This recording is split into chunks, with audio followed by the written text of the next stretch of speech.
আসসালামু আলাইকুম, আপনারা শুনছেন সংবাদ শিরোনাম। ত্রয়োদশ সংসদ নির্বাচনের প্রার্থীদের প্রতীক বরাদ্দ, কাল থেকে আনুষ্ঠানিক প্রচার।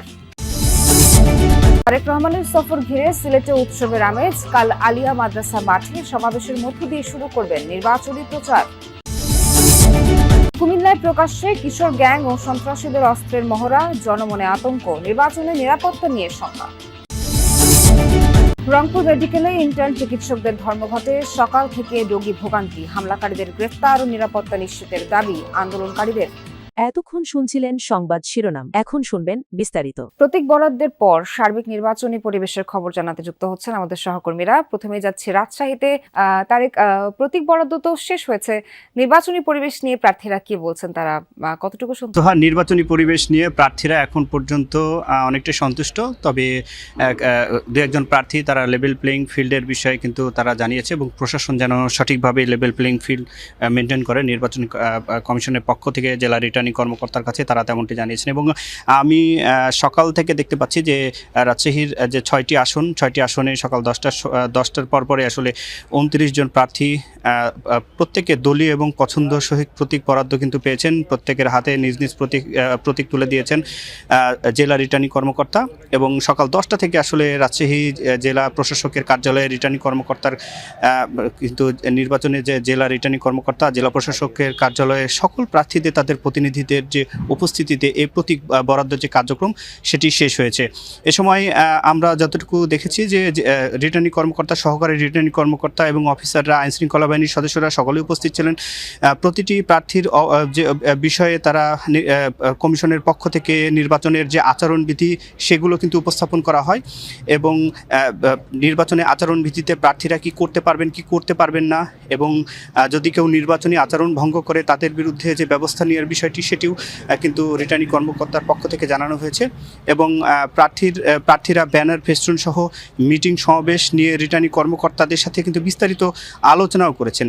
আমি যতটুকু এই সারাদিন ব্যাপী যতটুকু দেখেছি যে রাজশাহীর যে 6টি আসনে 26 জন প্রার্থী যারা দলীয় প্রতীক পান, এর মধ্যে 26 জন দলীয় প্রার্থী তাদের দলীয় প্রতীক পেলেও রাজশাহীর 2টি আসনে 3 জন স্বতন্ত্র প্রার্থী পছন্দ মতো কিন্তু প্রতীক বরাদ্দ পেয়েছেন। এতে রাজশাহী 2 আসনের স্বতন্ত্র প্রার্থী সালেহ আহমেদ পান মোটরসাইকেলের প্রতীক। 21 বছর পর আজ সিলেট সফরে যাচ্ছেন বিএনপি চেয়ারম্যান তারেক রহমান। দলীয় নীতি অনুযায়ী মাজার জিয়ারতের মাধ্যমে সিলেট থেকে ত্রয়োদশ জাতীয় নির্বাচনের প্রচারণা শুরু করবেন তিনি। বিভাগের 3 জেলায় সমাবেশে বক্তব্য রাখবেন, ধানের শেষ প্রতীক তুলে দেবেন প্রার্থীদের হাতে। সমাবেশ ঘিরে উচ্ছ্বসিত নেতাকর্মীরা। স্মরণকালের সবচেয়ে বড় জমায়েতের প্রত্যাশা। সবশেষ 2005 সালে দলের সিনিয়র যুগ্ম মহাসচিব হিসেবে সিলেটে এসেছিলেন তারেক রহমান। এবার দলের চেয়ারপারসন মমতাময়ী মা বেগম খালেদা জিয়াকে হারানোর পর চেয়ারম্যানের দায়িত্ব নিয়ে মায়ের দেখানো পথেই মাজার জিয়ারতের মাধ্যমে শুরু করবেন নির্বাচনী প্রচারণা। পৌঁছার পর তিনি বক্তব্য রাখবেন। 11 জন আমাদের যে 6 জন ক্যান্ডিডেট রয়েছে সিলেটের এবং 5 জন সুনামগঞ্জের, তাদেরকে পরিচয় করিয়ে দিবেন। মানুষ একদিকে দেখতে চায় তাদের নেতাকে, আরেকদিকে শুনতে চায় 31 দফা সংস্কারের যে কর্মসূচিগুলো রয়েছে সেই সংস্কারের কর্মসূচির মধ্যে ঠিক কী বলে। তারেক রহমানকে স্বাগত জানাতে সাজ সাজ রব সিলেট বিভাগ জুড়ে। পোস্টার, ব্যানারে অন্যরকম এক আবহ সড়কগুলোতে। স্বাগত জানিয়ে মিছিল করছেন নেতাকর্মীরা। এ যেন বাঁধ ভাঙা উচ্ছ্বাস। আমাদের আত্মার আত্মীয়, উনি আমাদের সিলেটে আসতেছেন। স্বাভাবিকভাবে সিলেটবাসী, দক্ষিণ সুরমাবাসী তথা বিএনপি পরিবার আপম জনগণ অত্যন্ত খুশি। সিলেটবাসী মনে করে উনি পুরোই সিলেটি, এর জন্য উনার কাছে প্রত্যাশার কোনো শেষ নাই। জবাই আলিয়া মাদ্রাসা মাঠে দেখতে পাবো, এটা হচ্ছে আমাদের বড় একটা স্বপ্ন পূরণ হতে চলেছে। সমাবেশ স্থল আলিয়া মাদ্রাসা মাঠে চলছে শেষ মুহূর্তের প্রস্তুতি। সমাবেশের আগের রাতেই মাঠে জড়ো হবেন নেতাকর্মীরা। পুরো নগরী সমাবেশে পরিণত হবে বলে প্রত্যাশা বিএনপি নেতাদের। 17-18 বছর এই ধরনের স্বতঃস্ফূর্ততার মধ্যে তো কোনো কিছু হয় নাই। এবারে তো মানুষ কোনো বাধা বিপত্তি ছাড়াই মানুষ তার স্বতঃস্ফূর্ত হবে। ত্রয়োদশ জাতীয় সংসদ নির্বাচন, অথচ নির্বাচনকালে নিরাপত্তা নিয়ে কুমিল্লায় বাড়ছে উদ্বেগ। 24-এর গণঅভ্যুত্থানের সময় থানা থেকে লুট হওয়া অস্ত্রের বড় একটি অংশ এখনো উদ্ধার হয়নি। সীমান্ত ঘেঁষাই জেলায় কিশোর গ্যাং, সন্ত্রাসী ও চোরাকারবারীদের হাতে দেশি বিদেশি অস্ত্রের মহড়া যেন নিত্যদিনের চিত্র।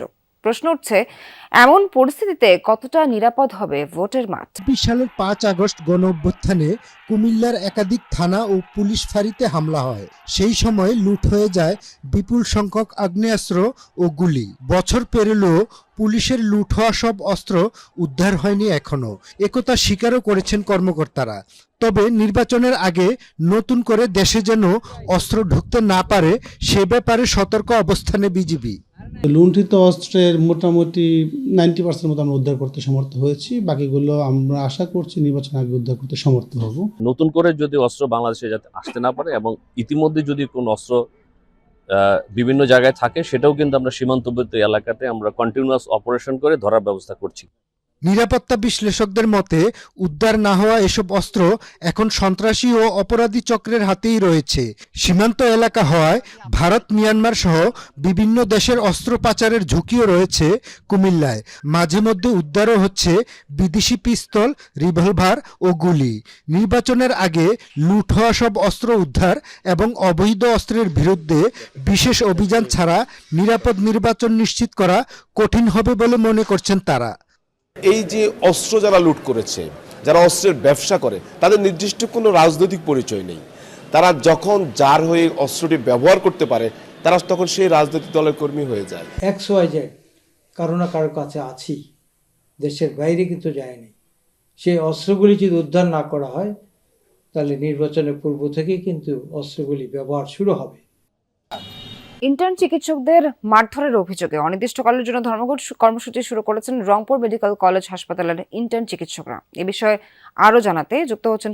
পরিস্থিতি তো আগের মতোই আছে, অর্থাৎ ধর্মঘটের কারণে ইন্টার্ন চিকিৎসক যারা আছেন তারা তো এখানে কোনোভাবেই কাজে অংশ নেননি, কোনো সেবায় অংশ নেননি। তবে হাসপাতালের যিনি পরিচালক জনাব ব্রিগেডিয়ার জেনারেল আশিকুর রহমান তিনি বলেছেন যে মিড লেভেলের যে চিকিৎসকরা আছেন তাদেরকে দিয়ে চিকিৎসা কার্যক্রমটি পরিচালনা করা হচ্ছে। তবে আমরা যেটা দেখেছি যে নার্সরাই এখন একমাত্র ভরসা, তারা ডাক্তাররা কিন্তু এখানে আসতেছেন না। আর ব্রিগেডিয়ার জেনারেল আশিকুর রহমান যেটি জানিয়েছেন যে তিনি কথা বলেছেন তাদের সাথে, ইন্টার্নি চিকিৎসকদের সাথে, এবং এই ঘটনায় অভিযুক্তের বিরুদ্ধে একটি জিডিও করা হয়েছে থানায় এবং পুলিশের যে মেট্রোপলিটন মহানগর পুলিশ কমিশনারকে জানানো হয়েছে যে তাকে গ্রেপ্তার করার জন্য।